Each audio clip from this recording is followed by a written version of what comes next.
Breaking right now, the narrative war has just exploded. Trump just announced productive talks with Iran, a breakthrough, he says, a path to peace. But Tehran has just fired back. This is not dialogue. This is retreat. This is desperation. Who is telling the truth? Who is spinning the story? And what happens when two superpowers fight not just with weapons, but with words? If you are watching this right now, you can feel the tension, the confusion, the uncertainty. One side claims progress, the other claims provocation. And in the middle, the world watches, waiting to see which narrative will shape reality. Welcome to Power Clash Report. We are interrupting our scheduled coverage because a development has just emerged that demands your immediate attention. We are moving beyond the headlines and the hype to examine what actually happened, what talks really took place, why Tehran calls it retreat, and what this clash of narratives could mean for you, for regional stability, and for the future of diplomacy in an age of information warfare. Stay with me. Do not look away, because what you learn in the next few minutes could help you understand and prepare for a world where truth is contested, where every statement is a strategy, and where the line between negotiation and manipulation has never been thinner. Let us begin with the facts, because in a moment of confusion, facts are your anchor. On March 29, 2026, former President Donald Trump, speaking at a public event, claimed that very productive, very secret talks have been taking place between U.S. representatives and Iranian officials. He described the discussions as focused on de-escalation, regional security, and a potential framework for renewed engagement. He suggested that progress had been made and that both sides are looking for a way forward. Within hours, Iranian state media issued a sharp rebuttal. A spokesperson for Iran's foreign ministry stated, "There are no secret talks as described. Any suggestion that Iran is negotiating under pressure or retreating from its principles is false. Our position remains clear. Dialogue must be based on mutual respect, not ultimatums." As of this recording, there has been no joint statement, no official confirmation from the U.S. State Department or Iran's foreign ministry of ongoing formal negotiations, and no independent verification of the specific claims made by either side. This distinction is critical. In the fog of information warfare, narrative can escalate faster than reality. Acting on unverified claims can trigger real-world consequences that cannot be undone. Now, let us examine the strategic dimension, because this is where the stakes become real. Why would Trump claim talks are happening if Tehran denies them? There are several possible reasons. First, domestic politics.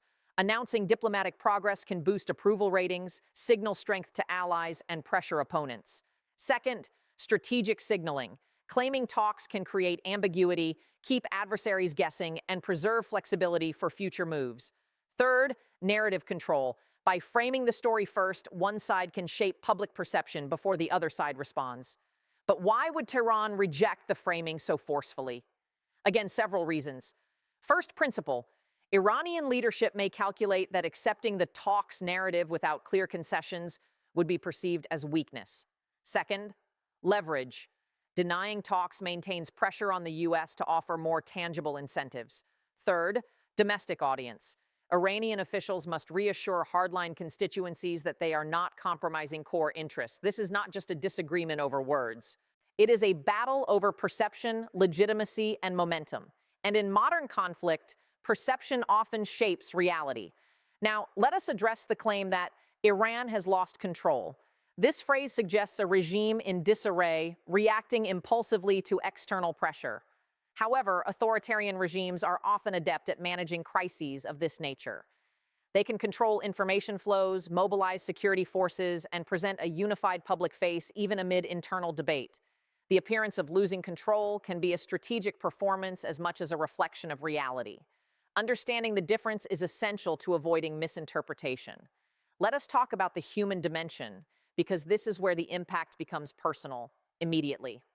Behind every diplomatic statement are real people, families in Iran hoping for economic relief, veterans in the U.S. praying for peace, diplomats working late nights to find common ground, journalists trying to separate fact from fiction. For all of them, this clash of narratives is not an abstract game. It is a daily reality of uncertainty, hope, and frustration. At Power Clash Report, we commit to covering the strategy without losing sight of the stakes. We will verify before we amplify, and we will humanize before we politicize. There is also the information warfare dimension. In the digital age, the first narrative to spread often becomes the dominant one, regardless of accuracy. The claim that talks are happening or that Iran is retreating may serve multiple purposes for different actors. For political operatives, it could boost morale or undermine opponents. For partisan media, it could drive engagement through sensational framing. For malicious actors, it could be an opportunity to sow discord, manipulate markets, or test information resilience. As consumers of information, our responsibility is to seek verification, consult credible sources, and resist the urge to share unconfirmed reports. This is not about censorship, it is about clarity. We will update this coverage as verified information emerges. Let us consider the regional implications. The Middle East is a complex web of alliances, rivalries, and proxy relationships. A perceived shift in U.S. Iran diplomacy could activate multiple fault lines. Gulf Arab states may worry about being sidelined in any deal. Israel may express concern about concessions that affect its security. Regional proxies may adjust their tactics based on perceived momentum.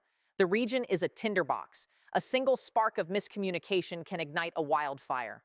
What about the global response? Major powers like China and Russia have significant stakes in the narrative of American diplomacy. Beijing may see an opportunity to position itself as a neutral mediator. Moscow may seek to exploit divisions to weaken Western unity. European allies who have invested in diplomatic engagement with Iran may urge transparency and multilateralism. The international community would likely call for clarity, but without consensus on what is actually happening, diplomatic efforts may struggle to gain traction. Now, let us address the suspense of the retreat framing. Why would Tehran use such strong language?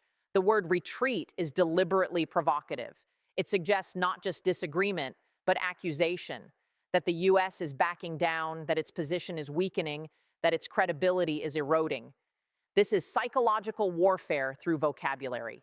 Each word is chosen for maximum impact. Each phrase is designed to shape perception. And the question on everyone's mind is simple but profound. Who is really retreating and who is advancing? So what happens next? There are several possible scenarios. In the most contained, both sides clarify their positions. Back-channel communications continue, and the public narrative stabilizes without major escalation.